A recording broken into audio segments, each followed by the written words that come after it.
माझ्या शब्दामध्ये तेवढी शक्ती आणि तेवढी अलंकारिक माझे शब्द सुद्धा नाही येत, पण खऱ्या अर्थानं एक माझ्या मनामध्ये असं आलं की तुम्हाला बघून मला माझं बालपण जाणवलं.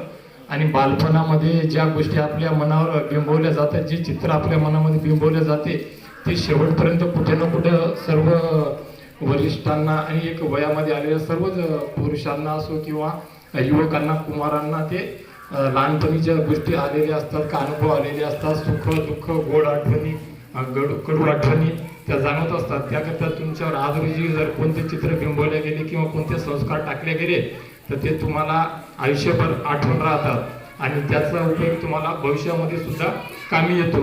तर आपणा सर्वांना शालेय शिक्षणाच्या माध्यमातून, पाठ्यपुस्तकाच्या माध्यमातून, या सर्व शिक्षक वृंदांच्या माध्यमातून, चित्रपट, मालिका, संगीत आणि या सर्व क्षेत्राच्या माध्यमातून शिवाजी महाराज काय होते, त्यांचं लेखन, त्यांचं वाचन, या सर्व गोष्टीच्या माध्यमातून त्यांचा इतिहास, त्यांनी कसा संघर्ष केला, काय काय परिस्थितीशी सामोरे गेले, प्रगतीकरिता, स्वराज्य स्थापनाकरिता कसे हालापिष्टा सहन केल्या आणि या विकास कार्याकरता, समाज हिताकरिता आपल्या परिवारापासून कसे विरह भोगला आणि किती याच्यापासून, परिवारापासून ते दूर राहिले, या सर्व गोष्टी आपणाला हळूहळू जशी आपले वय वाढेल, बुद्धी वाढेल, तसं बघायला भेटल, वाचायला भेटल.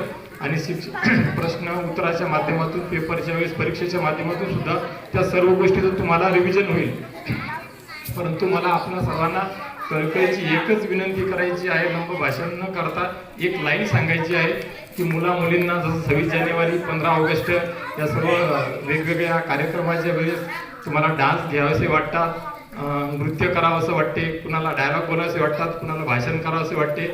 तर माझी आपल्या सर्वांना एक कळकळीची विनंती आहे, आपण जवळपास 50-55 विद्यार्थी, मुलं मुली सर्व धरून आहात. 100-125 पैकी अर्धा किंवा तिसरा टप्पा तुमचा इथं आज जमलेला आहे. तरी सुद्धा आपण सर्वांना मी एकच सांगू इच्छितो की तुम्ही नर्तिका, नट आणि नट्यांना तुमचं जर आयडॉल केलं तर काही हरकत नाही, ते सुद्धा एक कलेचं क्षेत्र आहे.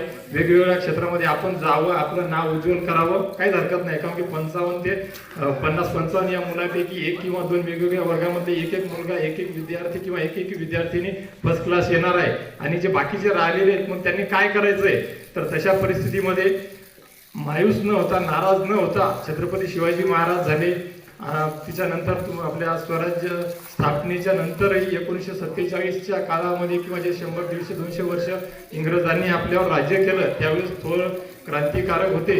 त्यांनी सुद्धा समाजासाठी, आपल्या देशाला स्वतंत्र करण्यासाठी जे काय कार्य केलेले